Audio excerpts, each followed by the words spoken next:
All right, let's get rolling, you guys.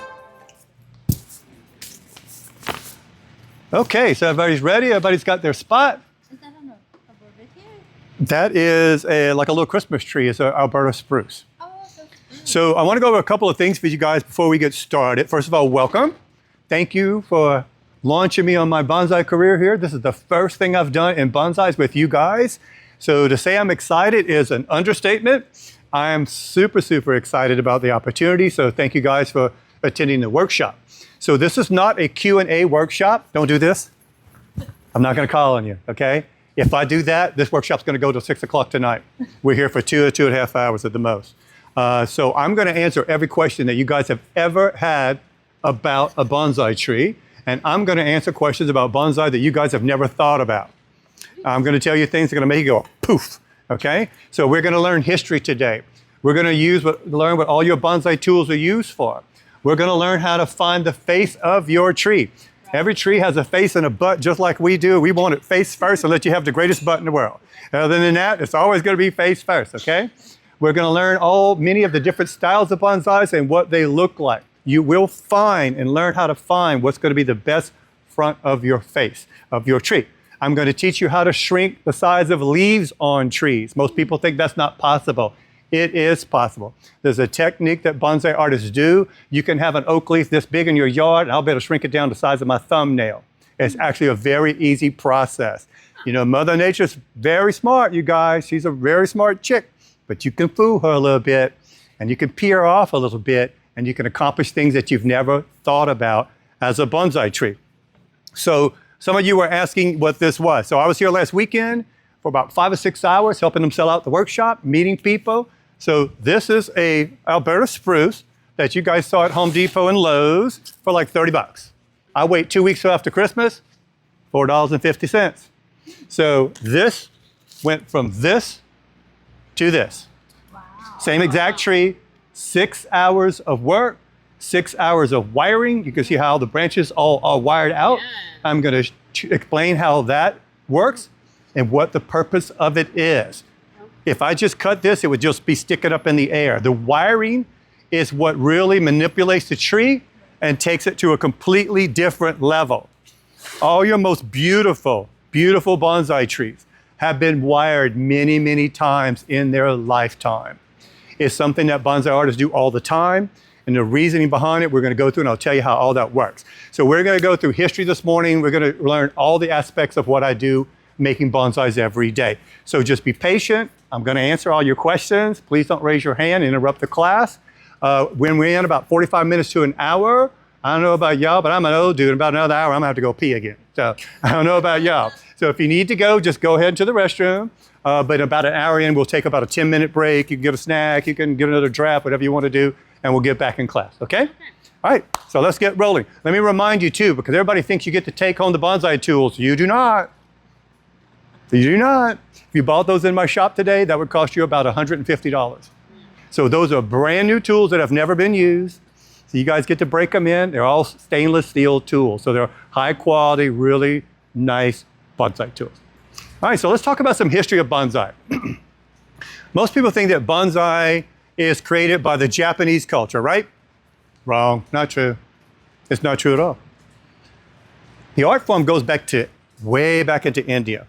Where it started getting some feet underneath it was in China. And in China, it's known more as pinjing. And pinjing and bonsai are very, very similar in the way they make the trees, but there are differences. They tend to make trees a little bit more like a normal tree looks in your yard, you know? With bonsai, we use a lot of negative space.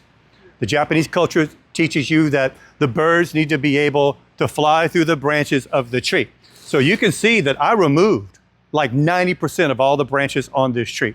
A bonsai tree is always more open in the front, and it always has a lot of air going through it. When you make a tree that's more just full, kind of like this little guy here, the same tree you guys working with, this would be called like a broom style tree because it's more full and it looks more like a little bit of a natural tree in your yard. So in context, any tree at all, any tree in the world can be a bonsai tree. A lot of people think that bonsai is a dwarf tree, a shrunken tree, a Japanese tree, a Chinese tree. No, no, no, no. It's none of that. It's none of that. The Japanese culture is really the culture that's accredited with taking bonsai and making it approachable and spreading it to the masses of people. That's why everybody thinks that bonsai is Japanese. The word is Japanese, but the art form really began way back. Bonsai is thousands of years old. It goes back to like 700 AD. It's a very ancient art form. It's considered living art and living sculpture. So when you guys leave here today, you have a new title. You are now a bonsai artist. And with that being said, once this class is over, I don't just tell you guys, see you later. That's not me at all. I want you to thrive at this. I want you to have fun. I want you to have support. This tree should outlive you. It should outlive your kids. It's going to outlive your grandkids. It's going to outlive your great-great-grandkids. Trees live hundreds of years, and trees live thousands of years. So if this tree has a life expectancy of 500 years, it should live about 700 years if you're taking care of it properly. Because you can stop bugs, you can stop fire, you can stop everything. So you're going to be in control of the destiny of this tree. At the end of this workshop, I want everyone here, and you can think about it now, everybody's going to name that tree today before you leave. And the reason I ask you to name it is because once you name that tree, you're going to become a lot more responsible for the tree. It's going to be like a little puppy you adopted today, or like me, another little kitten, and you're going to have that. And by naming it, it's going to make you become more attached to the tree. So just remember that I am here to help you after this workshop. If you don't have my phone number, you get it before you leave. You can text me, you can call me. The only time I'm not going to answer you is if I'm dead or I'm asleep. I was talking to people at 11:30 last night about bonsais in Florida, where my business is there. Okay, so I'm never going to leave you hanging. I am your sensei forever. If you don't know what a sensei is, that is a teacher. I am your teacher forever. You just have to reach out to me. At some point, I'm going to have some follow-up workshop. Well, not really a workshop. It's going to be free, something like this. And that's another reason why I want your numbers. I'll send everybody a text and say, look, I'm going to be at this place for 4 hours today. If you have questions, you have concerns about your little trees you made in class, bring it to me. I will help you. If you found something at Home Depot that you want some guidance to make it a tree, you come and I will help you. Remember, Home Depot. A lady here last weekend asked me, would you sell this tree to me? And another had twin. I said, no. She said, why not? I said, because the first tree I've made since I moved here, so it's now a special tree for me. What would you sell it for? I said, this one. I said, about $350. And she said, wow, I think that's way fair. You spent 6 hours making that. I said, that's correct. It took all day to make this one tree. She said, I was thinking more like 450. I said, I'll take it. Okay, so let's talk about history of bonsai. So we know it goes back to ancient times. It is considered living art and living sculpture. We know that any tree can be a bonsai tree. It is not a dwarfed tree. It stays small because we choose it to be small. If I don't cut it, it's going to grow to a normal tree. It'll be a 40-foot tree if you put it to ground because it is the exact same tree. So what you want to keep in mind is that as long as you have a branch and a trunk, then you can make it into a bonsai tree. Where I'm from in Florida, you know, we have people that come in and say, oh, cool. I want you to make me a coconut into a bonsai tree. Coconuts do not have branches. Right. They have palm fronds. You cannot make it into that. I had a guy one day come in, bought a bell pepper plant from the nursery where my business is at, and comes up to me and says, hey, man, I've been following you online. Can you please help me and make this into a bonsai for me? I said, it's a bell pepper. He said, well, no, it can be a tree. I said, well, no, it can't. It's a bell pepper. And he kept arguing with me. I want you to make it into a bonsai. I said, dude, I am not doing that. You refuse to make it. I said, I refuse to make it. I said, I'm a bonsai professional. I've taught thousands of people. There's no way you're putting my name on a bell pepper plant and call it a bonsai tree. I see it online. I said, dude, you can see anything online. There's more lies online, there's truth now. So, you know, take it with a grain of salt. You know, and I don't like fooling anybody. I'm not here to blow smoke up anybody's pants leg. I have never, ever read a bonsai book. I am very OCD. I have obsessive compulsive behaviors. I don't focus well. I'm going to lose my place when I'm teaching you today. And it's not because I'm old. I've done it my whole life. So if I lose my spot, I'm going to go, okay, brain fart. And I expect you guys to put me back on track because it's going to happen. When I'm talking to you, I've got 20 things in the back of my mind that I want to tell you next, and my mind splinters off and I lose track. So if I lose track, you guys just get me back on track. I'm counting on you to help me out, okay? So we know this history goes back really, really far. We know it could be any tree at all. It's all about trimming and shaping. So let's talk about the structure of a tree. What does a tree really look like? You guys can find inspiration everywhere you go driving around the city. And after this workshop, you're gonna be sizing up trees when you're walking around town and checking out things. Yeah, we are. I have friends where we walk around in Florida, go out to dinner, and I'm like, they're way up here. And I'm like, holy crap. Look at the structure of that tree. And my friend's like, what are you doing? I said, man, I'm sizing up these trees. I'm getting inspiration. So they're like, will you please come on? Because I stop. I pull my car offside the road and take a picture of a tree. I go home and look at it and go, I like the way this turned out. I need to see if I can copy this. It's okay to copy. You know, copying is flattery as far as I'm concerned. If you see something I made, so just so I didn't say this, I want to say it. So we're all being recorded today. So if you don't like being recorded, just, you know, kind of shy away. But this is going to be the very first thing that's going to be posted on my YouTube channel. So I really want you guys all to scan that QR code and subscribe. It's free. You're going to get a lot more information. You're going to be able to refresh yourself by following my page. And there's going to be a lot of things we're going to be doing on there for students and all kind of stuff. So you're going to get a little bit of VIP treatment, okay? So let's talk about what does a tree look like. So this is the trunk, right? Here's your trunk. This is your primary branches. This is the big branches on your tree.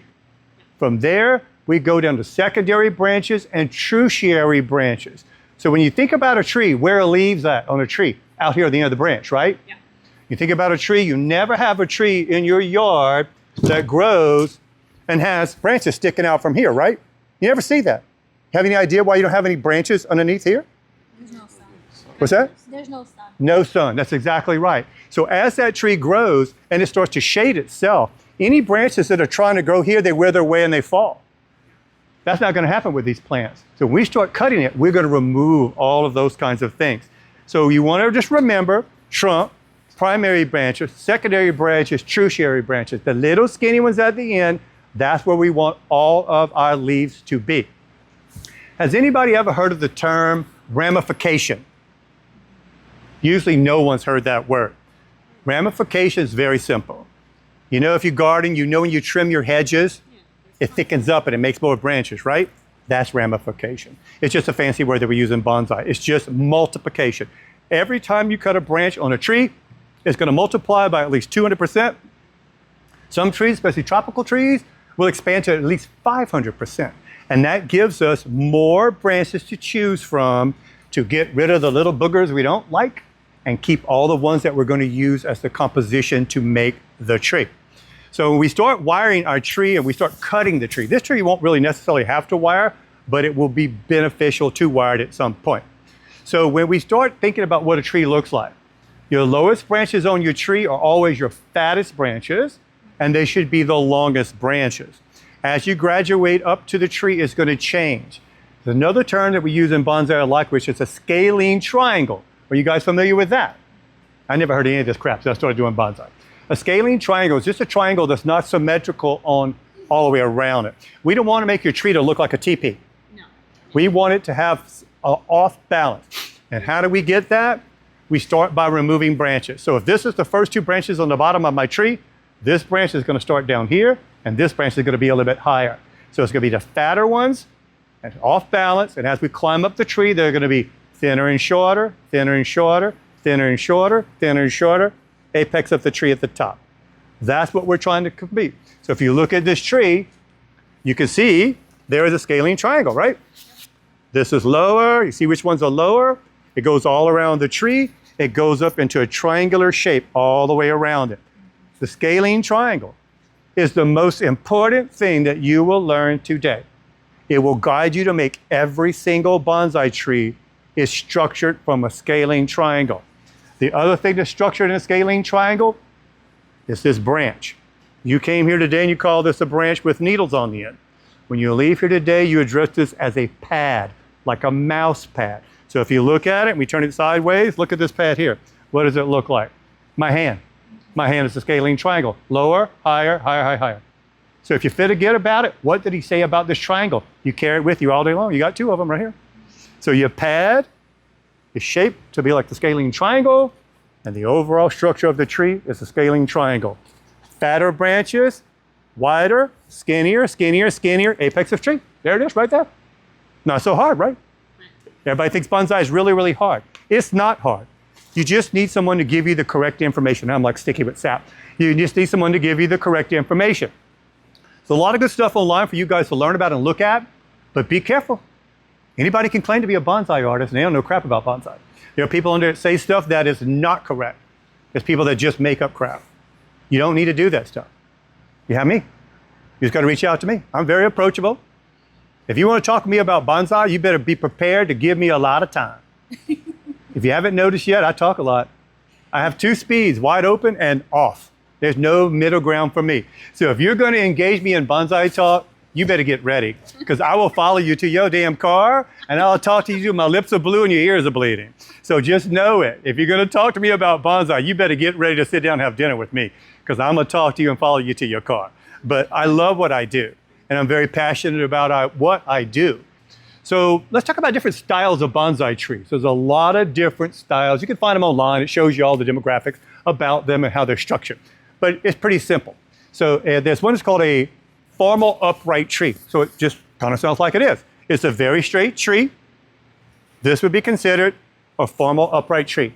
There's no bends in the trunk. There's no curvature on the trunk. And when you sculpture something that's hard like this, that's really wired, I call it a hard sculpture tree. So this tree will develop to be something very, very beautiful. So I just had a brain fart about where I was going now, about the trees, different styles of tree. So this tree here is just very straight and very formal. If it has a little bit of movement in it, then it just becomes a little bit of a semi-movement of an upright tree. In Florida, you have a lot of hurricanes. You have a lot of big thunderstorms that are unbelievable. A windswept tree sounds like what it is. The trunk's over here, and all the branches are blowing like this in one direction. How do we accomplish that?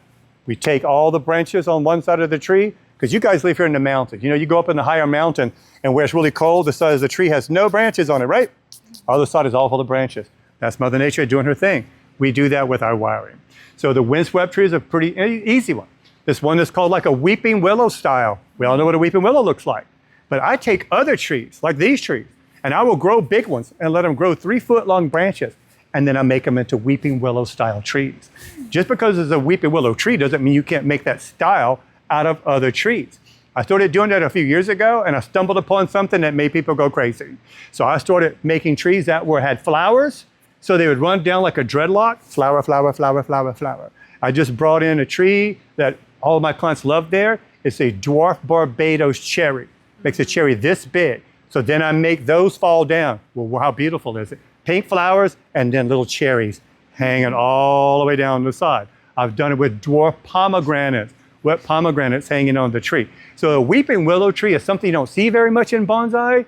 And when I make them in my business, they're on the shelf maybe 3 weeks and they are gone. I have people actually contract me to find a tree to make them a weeping willow tree. So you can do all kinds of different things. There's a tree that's called a semi-cascading bonsai tree. You may have seen something like this in pictures. And what it really is just a tree that has an actual tree here, a whole tree, and then it's like a rogue branch. And that branch falls down the side of the pot. So when it falls within the pot line, it's called a semi-cascading tree. And when it falls below the pot line, it's called a full cascading tree. All bonsai trees are really replicas of what we see in nature. They're just exaggerated. They're brought into a different level. So the cascading tree, and you see that here very easily, is the tree that's grown on the side of the cliff or it's on the side of the mountain. Mother Nature's very smart, you guys. She puts the branches out over here. She goes, okay, well, there's oak trees here, there's pine. I can't extend my branches anymore, but oh, wow. This is big old space over here. There's nothing going on over here. Oh, this is cool. So what happens?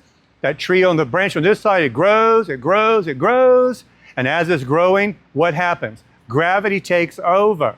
So that branch over time starts falling and falling and falling and falling till the tree is here and the branch is falling down the side of the cliff. That is a cascading bonsai tree. And it's just a copy of what you see here every day when you drive up to the mountains. It is that very, very same tree. So there's many, many different styles. Formal upright, semi-formal upright, cascading, fully cascading, windswept trees. One that's just really full, this little tree here. I told you bonsai is always more open in front. This is pretty much like a little broom style tree. But you still see the scalene triangle here, still represented in this tree. And just because I'm thinking about it, this is a succulent, but people love this as bonsai trees. So a lot of people ask me when we use this as a tree, as a bonsai, can I use the other big jade? They make leaves this big. You can't. That tree will not let you shrink down the size of the leaf. And when we do bonsai, proportion is very important. We want things to be proportional. So you don't want to use like a hibiscus, which I love. And people here told me at the store that they will live here in winter. Bullshit. They all died. And I had them with big orange flowers this big. It made me feel like home. They were beautiful. That ice and snow came and said, oh, maybe they're alive at the root. Yeah, no, man, they're not alive. I threw them all away. Those a-holes lied at me at that garden store. They do not live here. So I learned a really tough lesson that that is not going to live here. But the reason we can't use that is because they make flowers from this big, the size of a plate. So even if we could shrink the leaves on it, can you imagine having a tree this big with a flower the size of a saucer? It looks crazy. So that's why we can't do that. So even though any tree technically can be made into a bonsai, there are reasons why skilled bonsai artists never use that product because it's not a good product. People want magnolia trees. I can't shrink the leaf. And you definitely can't shrink the flower. Shrinking the leaf is easy. Shrinking the flower is impossible. So while we're talking about that, let me tell you how to shrink the size of a leaf on a tree. And you're gonna go, holy crap, that's pretty damn easy. And it is really, really easy. I keep telling you, Mother Nature's a really smart chick. It's hard to fool her, but you can fool her by doing this. You can even do it on jade trees, on this tree, but any other tree. All you're gonna do, I trimmed some off of this tree earlier. It's pretty simple. Even if you look at this, you look at somewhere in your tree, first of all, if you look inside of your tree, you're gonna find some larger leaves and you're gonna find smaller leaves. So look, I just pinched this off of hers. I'm gonna walk around, I'm gonna show you guys. So look at the difference in those leaves. On the same branch, on the same tree, right? Yeah. Totally different size. It's like 400% bigger. Look how much bigger this one is from this one. Yeah. So check this out, you guys. So look, big leaf, little leaf, off the same tree, off the same branch. Same leaf, same branch, two different sizes. Anybody have any idea why I have a little leaf and why I have a big leaf? Closer to the main part of the tree. So you think the bigger leaf is bigger because it's closer to the trunk of the tree? Yeah, that's a really good answer, but it's not right. But good shot, girl. So the reason that bigger leaf is there is because the tree is shading itself. Oh. There you go. I told you the light bulb was going to go off. Poof, there was the first light bulb right there for you. That's why, because it's being shaded and Mother Nature's going, oh, we're not getting enough light here to do our photosynthesis. So what she's going to do, the first thing she's going to try to do is make that branch elongate out to reach for the sun. And if that's not successful, she will start making the size of that leaf get bigger and bigger and bigger so it can do its photosynthesis. So it's super important for you guys to grow these trees outside. And I'm sure 80% of you all think that a bonsai tree lives inside of a house, right? I know you do. You don't have to tell me, but I know you do. I did too. Look, when I first started doing bonsai, a friend of mine who lived next door to me in an apartment, when she first moved back to Kentucky, she sent me a little bonsai kit. And it was a little juniper nana. And if you don't know that tree, if you saw Karate Kid or Cobra Kai, that is that tree. So I'm a big gardener. I have hundreds of orchids at my house. I cried when I left. I lost thousands of dollars in orchids there. And she sends me this tree. And I'm like, oh, wow, how cool, how thoughtful of Mary Beth. I follow the instructions, I cut the roots, I plant, I feed it, I put it inside the window inside my house because that's where bonsai trees live. All right, so about 3 weeks in, I go up to the tree and I brush it. And I thought the green wasn't as pretty and I brushed it. And when I brushed it, all the needles fell off like green dried rice. Dead. I scratched the little branches, wasn't green anymore. I said, okay, I guess bonsai is hard. I threw that sucker in the garbage and I never thought about it again. 20 years later, on my birthday again, a friend of mine walks in with her boyfriend. He's carrying a bougainvillea bonsai tree. My quote was, holy shit, girl, that didn't end well for me. I killed that damn tree 20 years ago. And she's like, no way, you're such a great gardener and everything. I said, I don't know anything about that. Where did you get it? And there was a little shop in Fort Lauderdale. I went there the next day on Sunday, and that really inspired me. This guy's a great painter. He's a great artist. If you guys are artistic in painting and drawing, sewing, anything, if you're artistic, you are going to grasp this art much faster, and you will be a better bonsai artist. This right here. This is my green volume. I would go back to my shop, and all my friends that come to my shop would come in, come give me bonsai love. How's your mom? I start crying. They cry with me. This saved me, you guys. This saved me.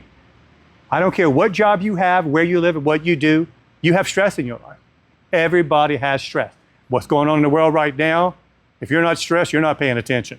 So what I do, and what I hope that you will do after this class, when you get home from work, throw your purse down, throw your water on the bar, take off your work drag, and go out in that backyard and go look at your little bonsai tree. And I'm telling you, when you go up there and you've named her Sarah, you say, wow, Sarah, you're looking good, girl. Oh, wow, you got some new leaves going on. Before you know it, all that bullshit going on in your head, all that stress going on in your head, that drama, that depression, I promise you it's going to go away. It is going to go away. Bonsai saved me. Bonsai is my go-to. Anytime I don't feel well, I'm in my garden, in my flower bed, or I'm working on bonsai trees. And I hope that this does the very, very same thing for you. It's going to be a healing art form for you. And you are going to keep it alive because you have me to help you. You are going to pass it down to your kids and to your grandkids and to your great-grandkids. The tree is going to live on well beyond your years. Trees live hundreds of years, and trees live thousands of years.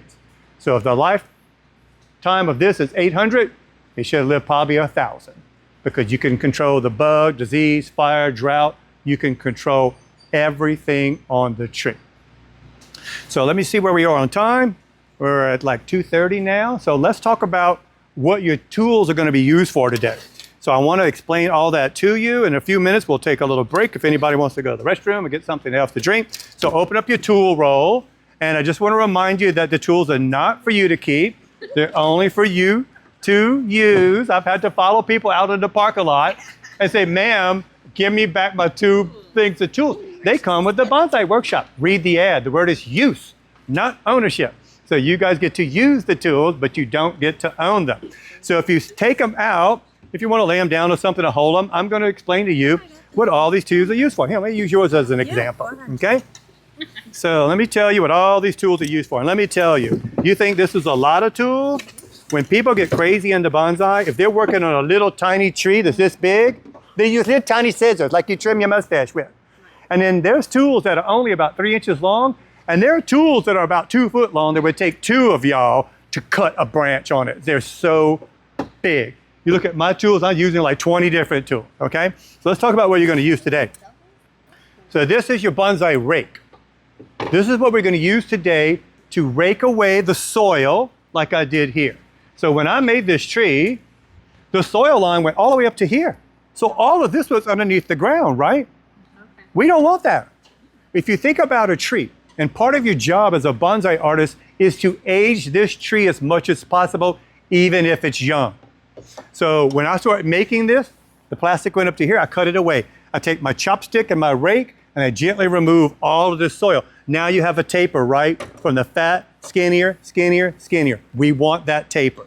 You see all the big surface roots? That's gold in bonsai. It's called nabari. When you think of an old tree, you have big surface roots poking out the ground, right? There you go. Remember, bonsai is the same tree that's in your yard. So that's what we're going to do with this. We're going to remove the dirt away from the trunk. We want to be really careful. If you feel around, you can use your chopstick for that too. We do not want to scrape away the cambium layer, which is on top of the roof and which on top of the roots, and which is also on your tree. The cambium layer is the skin. That's what carries the water and carries the nutrition to the tree. If I would take a knife and cut around this trunk right here, everything below it lives and everything above it dies. But have you ever heard of air layering? Air layering is when you cut a ring around the tree all the way to the hardwood, remove the cambium, You put a little root hormone on it. You take some damp sphagnum moss, you put it on there, you wrap it in plastic or you wrap it in aluminum foil. You leave it for about 2 or 3 months, and what's gonna happen is that little bit of moisture in there is gonna feed that tree above it and keep it alive. The tree knows that's a problem. Mother Nature's a very smart chick. Holy crap, we got a problem. So she's gonna start shooting roots out where you put that sphagnum moss. And you're gonna look in there, you're gonna see a big ball of roots, you cut it off, you have a whole nother tree. A completely different tree. So when we're gonna work on this tree, because it is a succulent, it's really soft. And if you skin that trunk, and we don't put a liquid Band-Aid on it, stuff that I use, it's gonna start to rot. And the whole tree's gonna rot and it's gonna die. So when we get to that point, I will go over this again with you and stress about how important and how you gotta be careful with that. So this is to remove the soil. So what is this for? It's for the tweezer. Remember we spoke about leaf production a while ago? Yeah. This is where it happens. So if I want to shrink the size of a leaf on a tree, what I'm going to do, I'm not going to take it and rip it. Because if I do this, it's going to tear the little inner node where the leaf grows, and you won't get another leaf growing back. So you snip it off. When you snip it off, you take about 25% of the leaves off the tree at one time. You leave the rest. What happens? It really POs Mother Nature. She goes, oh, there's a problem. My leaves are falling off. Something's wrong. I need to put out more leaves so I can survive. But I'm tired. I already put out all these leaves for spring. So what happens is she puts the leaf out smaller. So once you do that, your little leaf's gonna go from this big, and it's gonna go to the size of my fingernail. So you go around the whole tree, and you think, the tree's a little tree. The leaves are still a little bit big for the proportion of the branch. I'm gonna do it again. Go back to the very first branch, pick them up, and they're gonna come back even smaller. There's a tree that I use in Florida, it's called a primna. Makes leaves this big. When I reduce it down, the size of that. Teeny tiny little microscopic leaves. We want little small leaves on a little tree because it's more proportionate. So we use this to pick them off and not tear them. You also use this to get the weeds out of your bonsai pot, okay? So this guy's called a branch cutter. So what's it used for? Cutting branches. So when you cut it, it leaves like a little indenture so the tree can heal over. So this is a tool that you'll probably use quite a bit today. This is the most heavily used tool in bonsai world. This is called a concave cutter. If you look at it, you dig out a tool, you see how it goes to a point on the end? This is one of the greatest tools that you're ever going to use in bonsai. There's a good scissor in this. You even cut your branches with this. Because I can take this and I can go into any little tight angle like this and I can snip a branch off. This is one of the greatest tools you're ever going to use in bonsai, is this concave cutter. This is a tool that you're probably hardly ever going to use in bonsai. It's a root splitter or a trunk splitter. I might buy a tree or cut down a tree and it just has a big fat trunk and it's hard to get a taper. You take this and you get them really big and you go down the branch or the trunk and you bite it in half. And you take like a piece of wood or something, you drive it in the middle and it separates it and you can make it into a split trunk tree. Also with roots. If I have some really nice big fat roots, but I don't have enough of them, I can take this tool as well. I can go right down the root and slice it. And I can wire the roots like I wire branches. I put my liquid Band-Aid on it because I don't speak Japanese and I don't know what it says, but it's a liquid Band-Aid. It has antibacterial, antifungal properties, and when you paint it on it, it hardens and it doesn't allow the branch to rot and it allows the skin to crawl over it. So in time, you will never even know that there was ever a cut here. So that's what this guy here is for. This is your wire cutter. This is what you're going to use your wire today when we wire the tree into the pot. Every bonsai tree is wired into the pot. If it's not, it can move. The structure of the tree will change because it wiggles around and it can break the root system. So we're going to wire this tree into the pot today. But the main purpose of this tool is really fantastic. So if I try to cut this wire off of here, when it's time to remove it, you leave the wire on long enough till it starts to let the branch heal where it's at. So basically all these branches were cracked because I bent them. So inside it fractures, but as long as it doesn't break across the skin, all the fractures heal. Just like if you broke your arm, you don't go to the doctor and your arm was like this, it's gonna stay like that forever.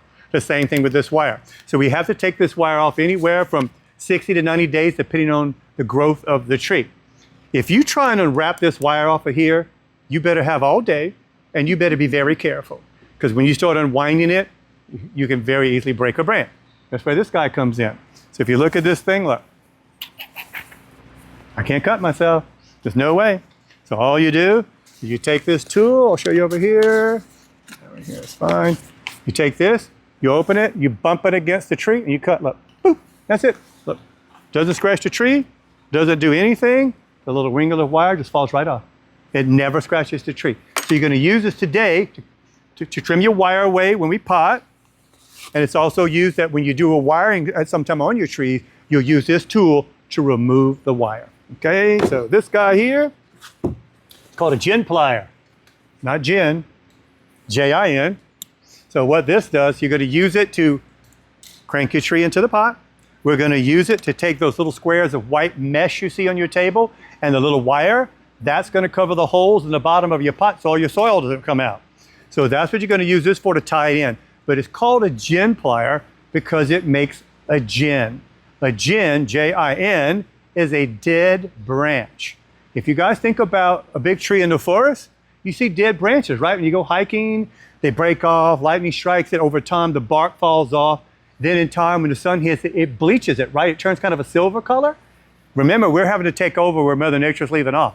So we use this. So if I want to gin something, if I want to gin like the top of this branch right here, all I'm going to do is take this plier and I'm going along and I'm going to squeeze it. And when you squeeze it, you're going to feel the cambium layer, smash it against the hardwood, and it's going to crack it. So you're going to do it on this side, you're going to come around and do it this side. And you make a little cut here on the trunk, close to your trunk, and you take it, it just peels off like a banana. It makes it very, very easy. So a dead branch on a tree is called a gin. A part of a trunk. Have you ever seen one online, basically on junipers, and they have like a silver carving, looks around on the trunk?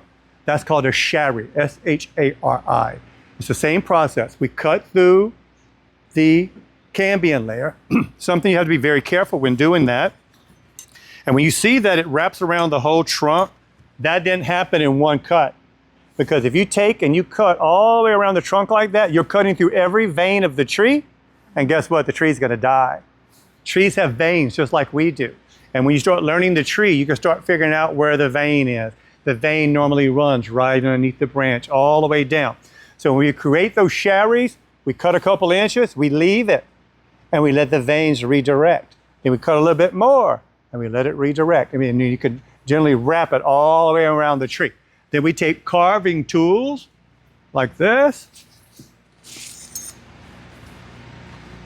And you take this, and you go in and you scratch it, and it cuts it all out. And it gives it a really good form and a really cool definition. I was telling you, there's so many different tools. They don't have all the tools in your case. You won't use all those tools today, but that's what this guy is for. So everybody has a chopstick.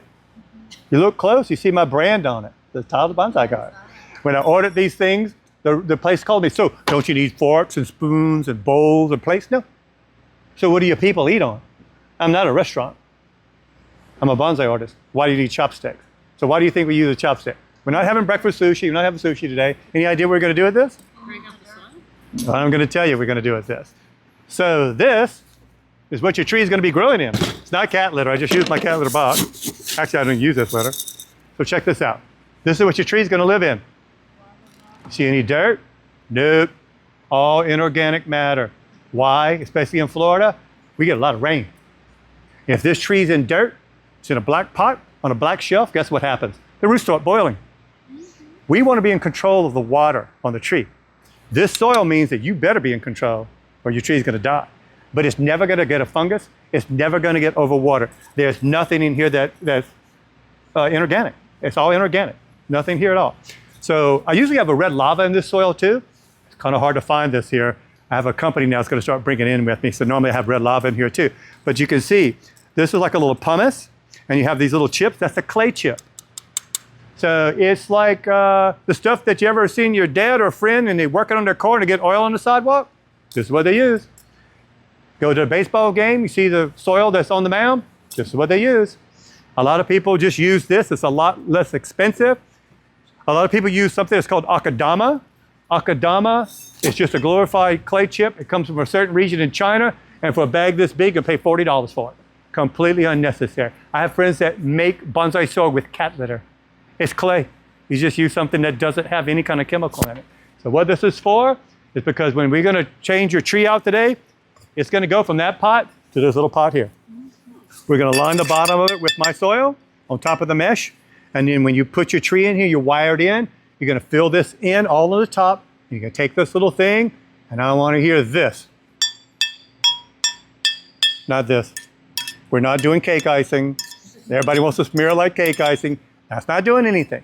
As you do this, you're going to see the soil start to level and go down and go down. It's locking the root system in. And where it's on top of the dirt, it's going to start blending that dirt that's left with my soil. And it's going to make the tree more easy to water. It's going to be easier for you to take care of it, okay?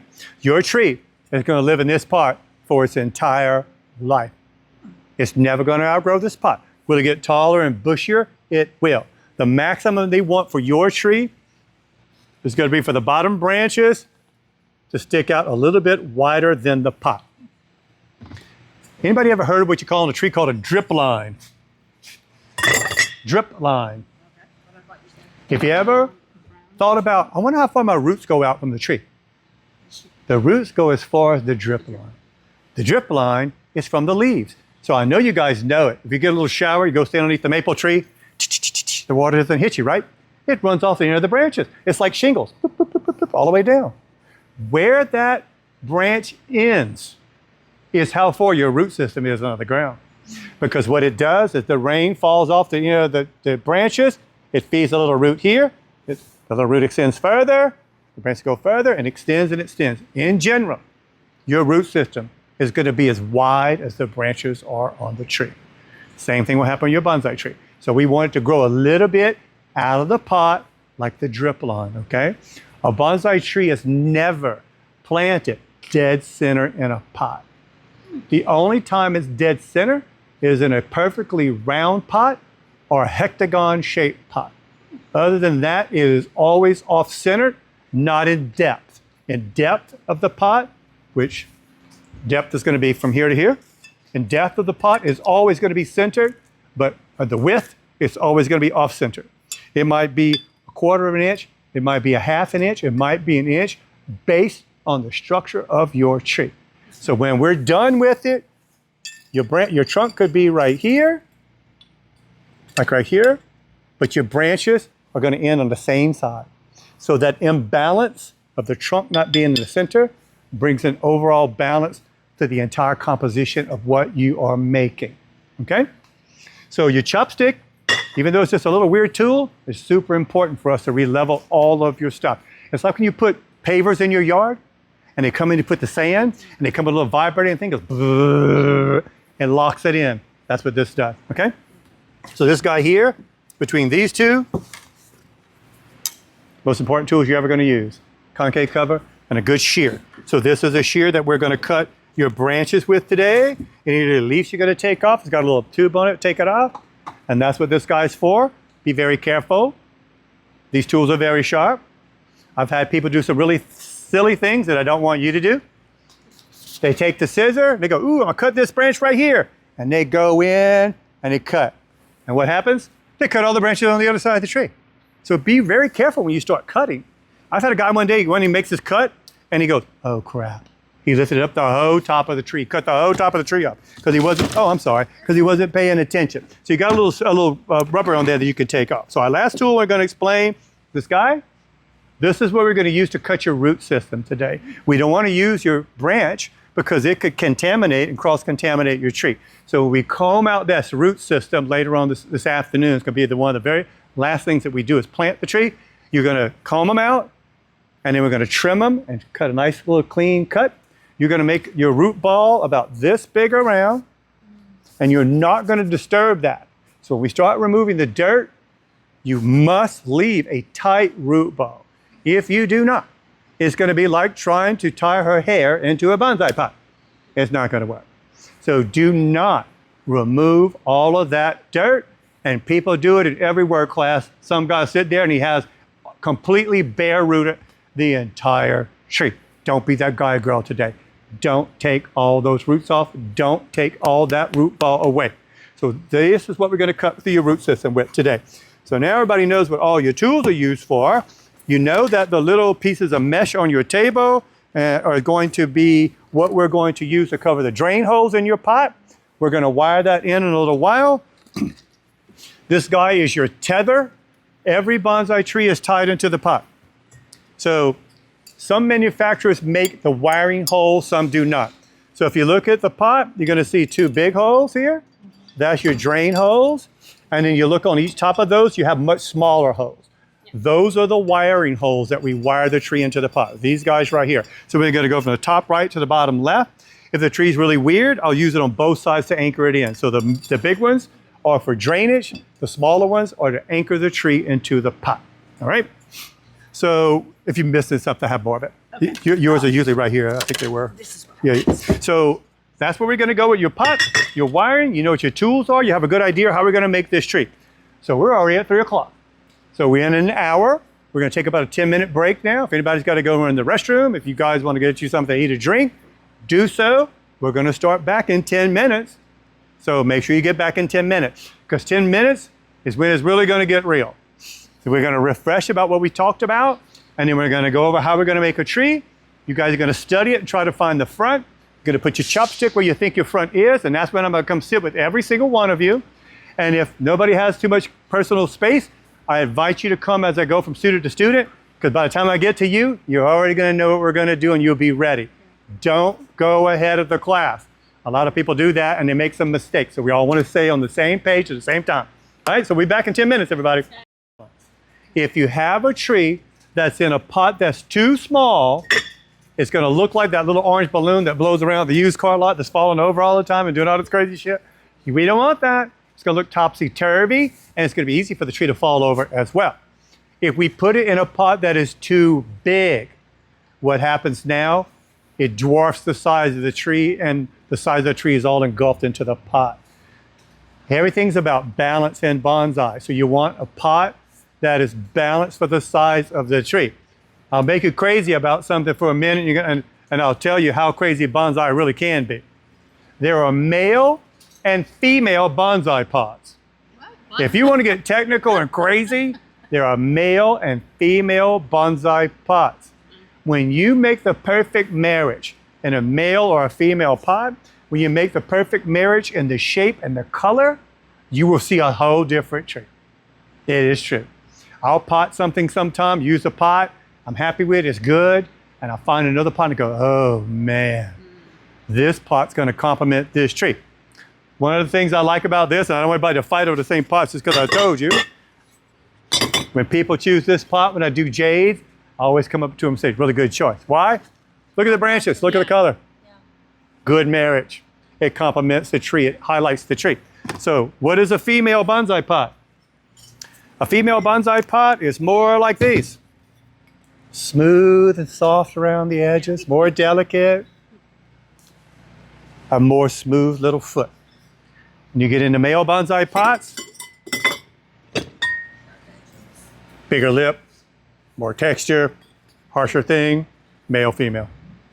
People can go crazy with bonsai pots. I do it sometime myself.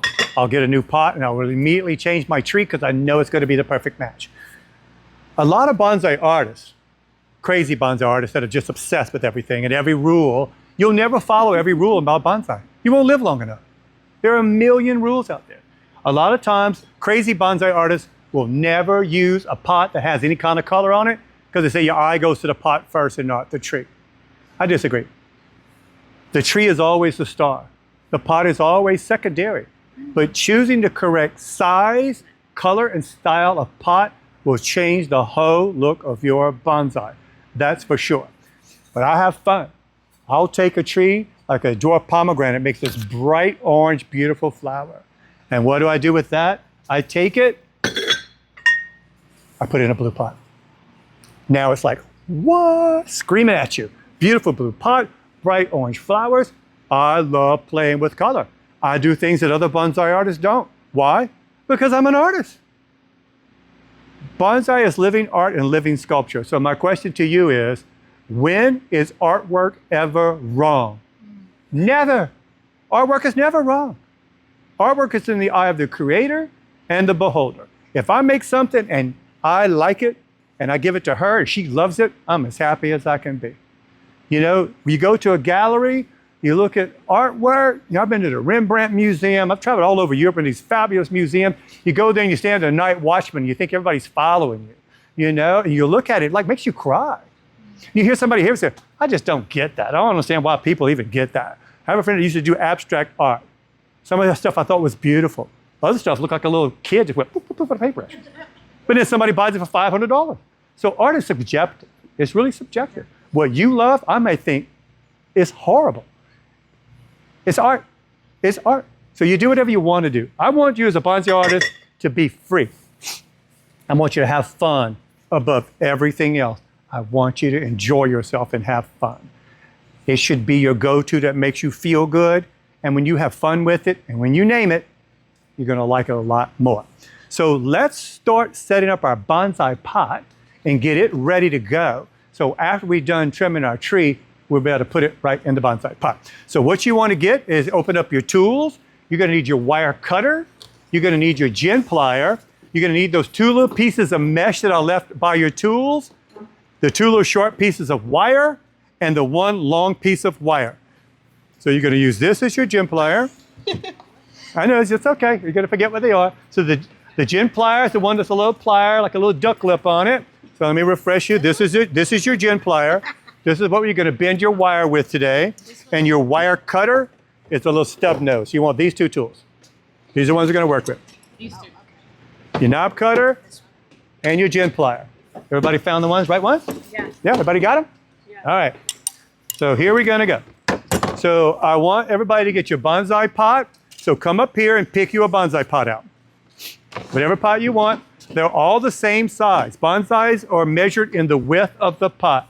So just choose whatever one is speaking to you, whatever you want to use. Did everybody get their draft beer ticket? Some of you may have paid for your first draft. If they gave it to you for free for the workshop, then you're good. But if not, I still have 4 tickets here. And I see Very traditional bonsai pot. the holes. Yes. So are they important that the holes look like this? The big holes are for drainage. Yeah. The small holes are to wire the tree into the pot. Okay. So we're going to cover those big holes with some mesh. That's what we're getting ready to do. Okay, so everybody's got their tools. Everybody's got their wire. All right, so let me use someone as an example. This is your tools? Yep. Okay. So what you want to do is everybody's going to get your bonsai pot. Flip it over on your workstation, okay? Then I want everybody to get the little small piece of wire and your gin plier. So what our goal is we're going to bend this wire basically to look like a big staple, all right? I'm going to come to each table and I'm going to show you exactly how to do it. It's going to make it really, really easy. So just put your pot up here where you can see it. Lay this wire on top of that hole, the big holes, and bend it exactly where the hole is. We want it to be snug in that hole. If it's loose, it's going to wiggle around and all your soil is going to come out. So all I did was make a big L. I'm going to come to each table and show you. I'm going to put it back down and I'm going to bend it exactly where the hole is. So yours is going to be like right here. So once you do that, you're going to end up with a big staple like this. And then you're going to take your little piece of mesh that I gave you and you're going to put it right through the mesh. Like this right here, and I will come to every table and show you. And you're going to end up with, I call, a little pagoda. All right, so now everybody's going to have a little pagoda. You're going to take your little pagoda mesh. You're going to go from the inside of the pot like this, and you're going to spread it out horizontally. You're going to hold it with your thumb in here so it doesn't move, and you're going to spread this wire out nice and tight horizontally. All right, see how we did this, ladies? See? Now you're going to take your little plier, your wire cutter, and you're going to trim it away so it doesn't hang off the edge of the pot and it doesn't scratch you. That's all you have to do. Oh, okay. There you go. That's yours, right? All right. You guys need some help? Let me show you how to do it over here. Yeah. All right. So I let me need all the help I can get. That's okay. That's what I'm here for. All right. How you guys doing over here? Need some help? All right. So look, the easy way to do it is just take it, lay it down in the center of your hole, bend it right where that is. Bend it a really sharp, sharp curve. All right.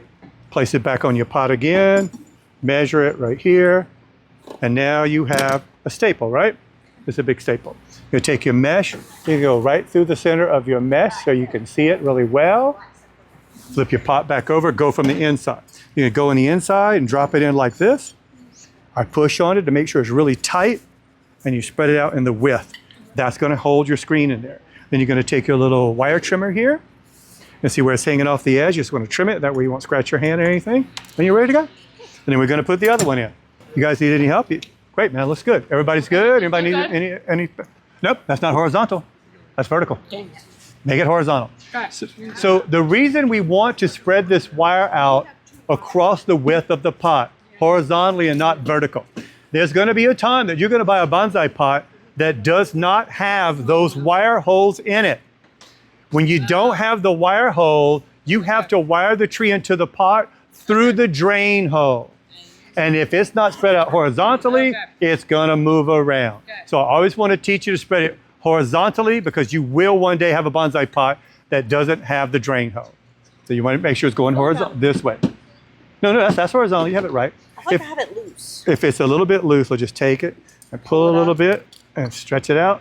I see. And push it back. That's all you got to do. Thank you. All right. So has everybody got their mesh in the holes yet? Yeah. All right. So let me come back to your table, and I'm going to show you how to put the tether wire in. Really simple. You're going to go from the top left hole to the bottom right hole with your big long tether wire. Just lay it over the pot and bend it in the equal fashion. So we're going from top left to bottom right. You're going to push it against the tool again to get that really sharp 90-degree turn. Put it back on the long end of the pot, the long piece of wire. Top left, bottom right, bend it again. And once you do that, this should just drop right into your pot. You're going to just drop it in like this, and that's going to tie your tree into the pot. Once you get it in, I want you to spread it out and bend it over the side of your pot like this. That's going to allow it to not move around while you're trying to put the tree in there. It's going to keep it stable, okay? Top left, bottom right. Okay, so did you do a little bit of a cut into the wire, just a little bit? No, or no, cut it off. Just bending it. Yeah, Okay. that's right. You're just Got it, going got to it, use got your it. gem plier Yeah. and just lay it on evenly here and just bend it exactly where your hole's at. So Okay. we're going to bend it right here. Same thing with the mesh, just in Okay. a bigger fashion without mesh. Okay. Take the long one, lay it back down, make sure it's nice and level right Okay. here. Bend it. There you go. Now it's going to drop right in for you. Top right, bottom left. Okay. That's your tether wire for your tree. Spread it out so it doesn't fall out of the pot while you're working, and you're all set. Oh, just put in your other mesh off. Yeah, I can't believe I caught it. You guys all set? You understand how to get your tether wire in? You always want to bend your wire with your tool, you guys. If you bend it with your hand, it's always going to have a bow in it, and it's not going to be secure. You always have to bend it with the plier. So bend it there and then bend it here. That's it. That's it. Now you got to just drop it in, spread it out from the bottom of the pot on the inside, and run it over the edges so it doesn't fall out. All right? So if everybody's got their pots done, I'm going to come around, and I'm going to give everybody a little layer of bonsai mix in the bottom of your pot. So then your pot will be ready for you guys to put the tree in it, and then we're going to start cutting those trees. So anybody that's got your pot done, I'm going to come around and give you guys a little bit of soil. We want a nice layer in the bottom of the pot so your tree has something to make it drain and something for it to grow into. All right, you guys, let's get you a little layer of soil down here. So your pot will be ready to receive your tree. That looks good. Only difference, look, vertical. You're going this way. You don't have to change it. But the reason I'm teaching you that is because, what I said earlier, at some time you're not going to have these drain holes. And you have to wire the tree in through here. And if you put the wire way over here, and it's this way, when you pull it, the wire's going to slide over and all your soil is going to come out the bottom. So it really should be spread out on this direction right there. So if you want to just turn it a little bit, then that'll be the correct way. And when you do your other one, you're going to remember that that's the way it goes, okay? I'll just turn it around for you. My daughter's a better listener than I am. Look, every time. Look, I'll have I'm people. learning. I'd play with people in class. Go say, everybody knows horizontal from vertical, right? Yes. I go there and half the class has done the wire backwards. I said, well, I don't believe y'all really knew horizontal So from sweet of vertical. Greg. She's like, I feel like I'm in school. I feel like you're better than I am. It's like, oh, you wasn't paying attention in No. school. Yeah, yeah, that was me. I was daydreaming all the time. Guess what I got in trouble for in Catholic school? This is where it always gets boring for everybody. For a long time, I took a survey in the shop. The workshop always goes over because I always sit with you guys and help you design the tree. I think I'm going to start sitting in the middle, make a tree and you follow along. No, no. Everybody said no, think so. no. I said, but you're getting bored over there. I don't get to you probably till 30 minutes sometime. That's why I encourage people to come around. They can pick up things because what I might tell them about his tree might not be the same thing I'm going to tell about her tree. Right. She had branches that were not a good stagger, but there's ways to get around that. So it's a lesson in every tree, actually. All right, man, so we're going to use your scissor first. Take off that little nipple. All right, so let's see your front. It's already open there, so that's really good. You don't have to open up the tree at all. But now we got to think about where your branches are going to be. These down here, man, are all way too juvenile. They're all really, really skilly branches. We're going to cut these away. That's broke. We can't use any of that. It's too low in the tree. Okay, so now we got some more substantial branches. So let's think that we want to stagger the branches if possible. This is open. That's a good front. Let's look back here and see if we have something in here. Maybe that might be a little bit better. No, I think you're going to be good here. So we want to stagger the branches. So if this is going to be our first branch on the right, then this is lateral. We don't want that. So this becomes the next branch of the tree up here. You see what I'm talking about? Yes. Okay, so we take this out. And now we're going to start defining these branches. Let me see what you got over here. Take this one out too. So if this is going to be our first branch, we're probably going to be in about right here for our length. And a good way to do that, if this is more of the center of your tree, just think of your scaling triangle. It makes it easy. You can just take your scissor and just travel up, go like this. So, scaling triangle. In your front, your right side, you're going to do the very same thing. There's your branch structure, left, right, left, right. You have branches going in the back. We need that so you have depth of field on your tree. This branch here is shooting off the side, so it competes with this one. You cannot use this branch, so you take this branch away. You're always going to have to make some decisions when you're making a bonsai tree. You always have to get a little scared and go, what's it going to be like? But now, this branch is going to be a good branch for you on this side. It jumps up to here. You can stagger up to here. But this one has a really weird bend in it. So I'm thinking we might want to try and get a little bit more creative with your tree. Maybe take this away, remove it. You have a longer trunk. First branch here, second branch here. Come back here, make depth of field branches. Then you have your apex. Does that make sense to you? It does, yeah. Okay, so if that's what we're going to do, then we know that one's going to go. Now you have a much bigger trunk, which is always good, a nice tall trunk. And you think about how you're going to structure your tree. This is going to be your first branch. It's going to be about right in this area. Let your scissors just travel up. There's your next trim. So on the back, do the very same thing. Determine which one you're going to keep. You don't want a branch on top of a branch. So you choose this one or you choose this one and you take it away. If you leave too many branches all growing out of the trunk in the same place, because it's pulling the energy through the trunk and through the branch, it's going to start making a reverse taper. So your trunks are going to go fat, skinnier, skinnier, oh, and now it's going to get fat again. So you always want one branch leading out of the trunk. If you leave multiple branches, it's going to create a reverse taper in the tree, and you're going to have a big knot sticking out of the side of your tree. You always want to have a singular branch coming out. Then once it goes out so far, you trim it, and you create ramification, and you start getting more branches to spread it out on the end. But you want to lead out with one individual branch, cut it, ramify it from there. All right, you have any questions? All right, man, have fun, have fun. Okay, what you doing over here? Okay, really nice heavy branch at the bottom. That's perfect wherever it wants to be. It's lateral with this one. We really don't want to keep that. So I'm thinking if this is going to be your front, we're going to take this branch off, and you're going to stagger your tree from this branch up here to this branch. Then you go over here to maybe this branch. You bend that down. This little guy here will be the leader in your tree. But let's spin it around because we might see something that's a little bit better. And the only way to notice is get in here and look at it. Pick off some of these branches. The leaves. And when you make your branches, we don't want any leaves close to the trunk. Okay. We want your branches more on the end. When you create the branch, we do not want any leaves underneath the sight line of the branch. So any leaves or branches underneath, you're going to clip it all off. So it's nice and clean. It separates the branches more. It makes it look like that tree over there. Okay. I went there and I pulled all the needles out underneath that branch. We just want leaves and new branches at the top, not at the bottom. Okay. We want them spreading out at the end, not at the front. Okay? So as long as you follow those rules, you're going to be fine. So let's see. This is really open, so it makes a nice look for the front of the tree.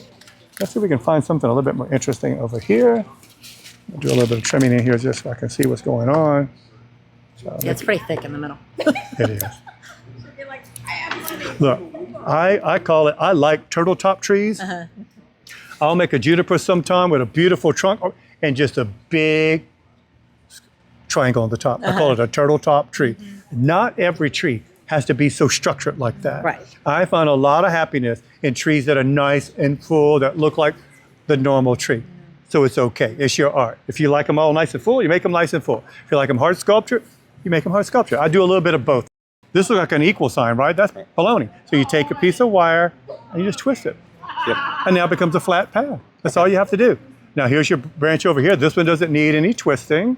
We're going to take off what's too close to the trunk because we don't have branches and needles right here. We want it where it splits. That's in the way. So there's your first branch, your second branch, and your second side. So remember, this one's going to be flattened out. Right. This is the stagger. This one comes up to your second branch on this side. So we either make this or this. This is really fat. It's fatter than this, so it creates a reverse taper. That should tell you we want to remove that one. So we cut that off. Now you got more of a branch. So the ones that are sticking straight up, you're going to cut them down to one row of internode. What's going to happen is that's going to turn to two. When it turns to two more branches, up 2 rows of internodes, cut it back down to 1. 1 turns to 2, 2 turns to 4, 4 to 16, boom, boom, boom. Multiplies all the way out, and that's how you're going to create your pad. So let's treat if we find your apex of your tree. Want to find what's most centered? I would say probably go with this one. Right. So that would be your apex. Even though it's broken off. Well, that is, we don't want it to be this tall anyway. No, it's okay. It's too tall. Okay. We want to try to do thirds. So I was telling them we can do a third, we have the perfect tree. So we measure from the first branch and soil line. So there's your first third. We go back to it, make your second third ends here. Your third is here. Look, that's the top of that branch. Okay. There's your thirds. I just kind of see it because I do it all the time. Yep. So you want to think about how your triangle is going to go. So if this is your branch on the bottom here, like this, and this is the next branch above it, this one has to be shorter, right? So we determine that one's going to be about right here. Your apex is here, and you just kind of take your scissor and you just kind of travel up the tree. Okay. So whoop, whoop, there's your triangle. So you're going to go all the way around, clean out all the leaves that are too close to the trunk. Where it splits out, that's where your pad's going to be. Cut out all the branches from here. Anything that's sitting straight up like this, it has 2 rows of leaves already, I can come in here and just top it. Now in about 2 or 3 weeks, you're going to start seeing right here where I cut it, 2 new branches coming out. Okay. I definitely want to remove this one. Okay, so you want to start here. Yeah. So where's your branch going to, your opposing branch going to come from on the right? Then You need something left and right. I want to either use like this guy or maybe this guy right here. I was gonna say. Okay, so we never want to bend a branch and cross a trunk. Yeah. You never do that in bonsai. Right. Every branch has to stand on its own. Every branch has to have its position, fat, skinny, skinny, skinny, all the way to the top, and we don't want lateral branches. And we have lateral branches here, so we want to really work hard to try to find a front that's going to be appropriate, that is not going to have lateral branches. Of course, we can remove anything we want. You see something that might be better? I don't know. All right, let me have a look, man. This is where I jump in here to try to help you out. So I'm trying to think, where's an opposing branch? That's pretty good right here. Spin around this side. Oh, that's not bad at all. Hey, look, check this out. Let's open it up so you can see what I'm talking about. One of my apprentices one day said, have you ever eaten a leaf off this tree? No, man, I'm not eating a leaf off the tree. What's a succulent? I said, I'm not eating it. He said, well, I'm going to try it. He put like 3 of them in his mouth. He started chewing them up. He said, what does it taste like? He said, like grass. I said, when were you eating grass? I played soccer. Okay, I get it. You inhaled a lot of leaves. So I think this is a better front for you, dude. Because look, it's open. We have a nice branch here. We can cut this sucker off right here. Now we have a stagger. So your tree would go from this branch to this branch going away. So this would be your first branch on the right-hand side of the tree. This over here can be the branch going to the left, and it's going to open up the tree more. See? So left branch, right branch. Aren't these lateral? This one's going to go away. Okay. So if you like this front, then we're going to cut this branch off. You good with that? Or you see something different? No, I am. All right. Are you sure? No going back. That's it. Once they tell me yes, some students were always scared. Oh, I'm scared to cut the branch. I'm scared to cut the branch. And finally, I convinced them to cut it. As soon as they say yes, I grab it and I cut it and go, oh! I said, yeah, I moved quick. I don't want you to change your mind because you made the right decision. I'm always going to let you do what you want, but if I think it's something you really shouldn't do, man, I'm always going to tell you it's just not the right thing to do. I'm here to teach you, not to mislead you. Yeah, that's your front right here. So you already have some really good branch structures here. So we want to take off anything that's between where it splits and here. We want to clean it with no leaves and no little branches there. So this is where I was telling them the magic of wiring comes in. Take a piece of wire, you bring this together. There's your first pad on the tree right here. Your staggering pad, your next one's going to be on this side. So there's your first pad, there's your second pad. This is lateral back here. But if you plant the tree like this, you don't see it. So if you make this the front, you hardly see that. So you can hide it. If you don't want to hide it, you just take it off. And it's fine because we do want to have the tree in thirds. Third open trunk, third layer branch structure, a third of an apex. So this branch really to me is something that should go. So if we take this away, first branch, second branch, you still have this branch back here to give you depth of field. You still have this back here to give you depth of field with this branch. And your apex of your tree is going to be either this branch or this one. We want to find the one that's most center of your tree. And to me, it's going to probably be this branch right here. We can take this as a little small branch coming to the front. That's going to help give the tree a three-dimensional effect. We want to make sure we have branches that shoot off to the back. So if you're going to create your pad, that's your apex. You think about where is this branch going to end. So if it's going to end right here, an easy way to do this to make it easy and cheap, you just go, here's my branch, and you start going up at an angle. Just go, whoop, whoop, whoop, whoop, whoop, whoop. There it is. There's the apex of my tree. Same thing with this side. Same thing. Clean out everything that's below the sight line of the branch so there's nothing there. And then the ones that are sticking straight up like this, if you've got at least 2 growths on it, cut it away. So now that's going to turn to 2 more branches. And that's what's going to make this spread out in width. So this all becomes one big canopy of leaves. And the ones that come on the side, you want to do the same thing. When they grow out, like 1 or 2 internodes, cut them.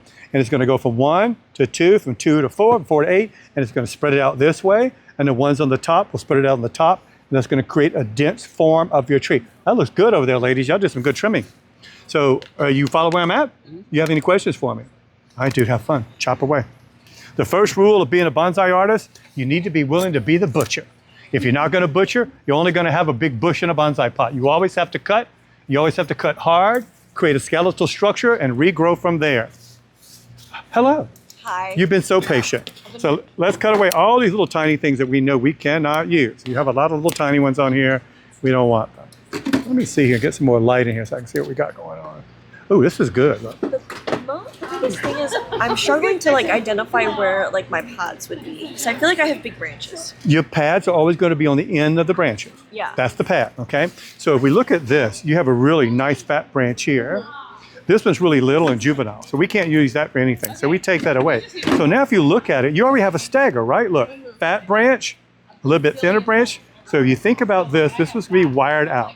So this will be your branch coming down like here. Then we separate this. This becomes the branch on the other side of the tree. And then you got to stagger up here. Then this is the next branch. This little branch can come to the front. It's okay to have it in the top part of the second tier of the tree. Your apex on your tree is probably going to be this branch right here. So if that's going to be your branch, then we take the tree, you kind of push it down. Be careful not to break your branches. Yeah. And let me see what you got going on here. Where's this coming from? All right, so that's competing with this branch. We don't want that, so this is going to go away. See how your tree's going to open up? So here's your pad coming out right here. So this one's sticking straight up, right? Take that away. This is going to be a really nice pad, my friend. It already has, it is. It already has nice growth on it already. It's already on its way.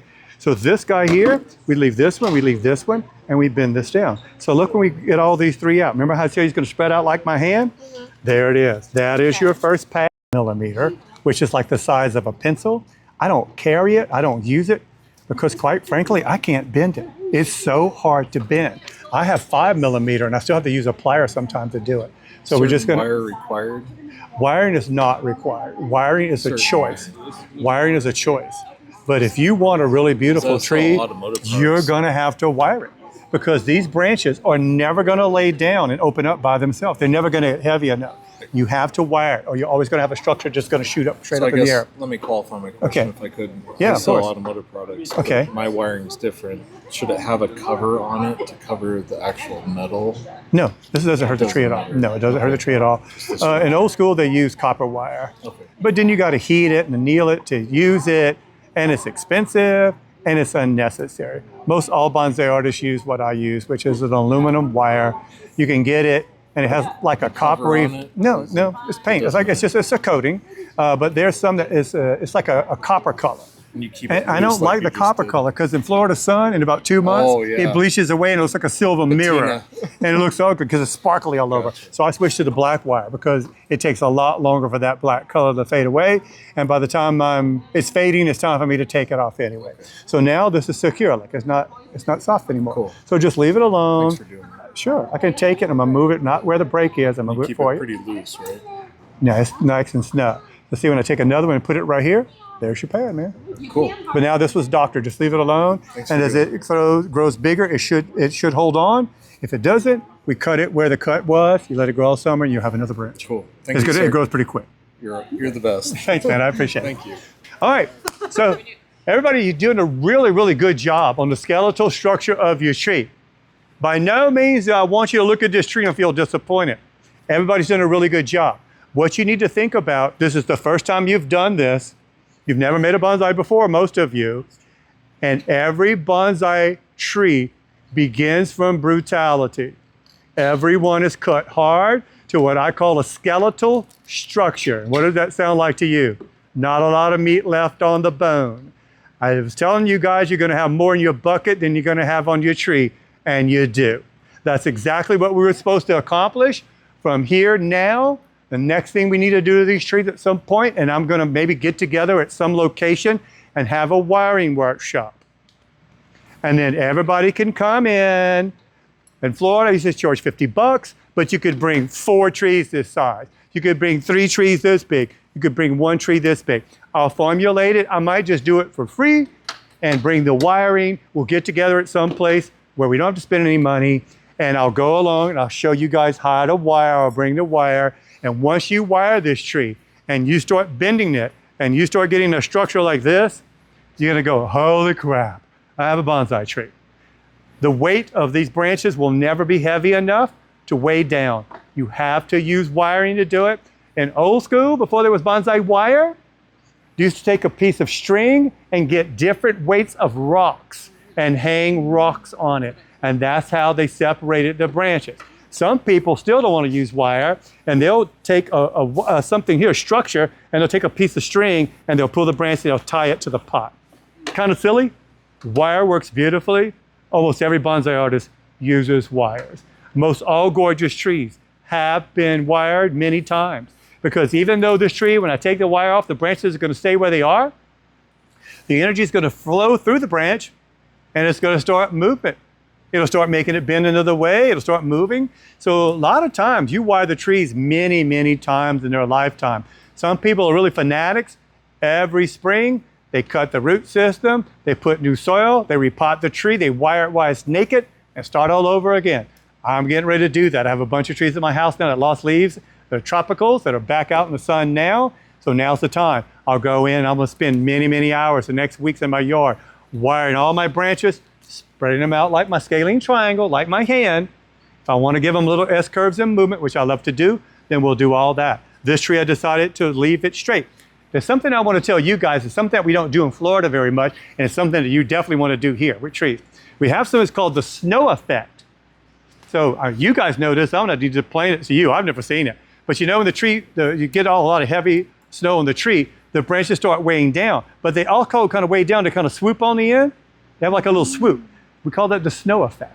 So we want the snow effect. I would take these branches, I would bend it down more like this, and then right at the end, I would give it a little bit of a lift. It's called a snow effect. So a lot of trees here, when I'm gonna start working with a lot of maples and other pines, I'm gonna start having fun. And I'm gonna make some flat, and I'm gonna make some that's gonna flop down and have a little scoop, and that's gonna be the snow effect. So you guys have a lot of opportunities here to do those kind of things with your bonsai trees. So we're gonna get started potting our trees now, and that's when it's really gonna change. When you get this tree in a pot, it really starts looking like a bonsai tree. It changes everything. So let's review how we're gonna pot. We did our scalene triangle today. So when you're making your tree and you're potting it, if this is your first branch on the right, and this is your first branch on the left, and this is the longest branch, then we need to bump the tree to the left or to the right. So which way you think we're gonna bump it? If you have your tree, it's here. And let's see, I have a long branch over here and a shorter branch here. Which way am I gonna move that trunk? to the left or the right. Correct. That's where the drip line comes in. It's always going to be planted center in depth. It's always going to be off center in width, a tiny bit or a lot. I make sometimes that trees that have a big lean on one side and the trunk's way over here. But in the end of the process, the branches over here and the branches over here are the same width from the pot. That's your goal when we go to pot it. You want to make your root ball about this big. The only thing is you want to leave more soil so it's easier to tie it in. But this is about the size that you should be going for when we go to pot your tree. So this is where you're going to get out your little rake and you're going to start raking this. And you want to be very, very careful because we do not want to scar the trunk. So be mindful and be gentle when you start raking it and go really easy. And what you're going to see is we're going to get a taller trunk and we're also going to get a better spread in the bottom of the tree. It's going to give you a better taper. So I'm looking for that, and I'm also looking to find big surface root.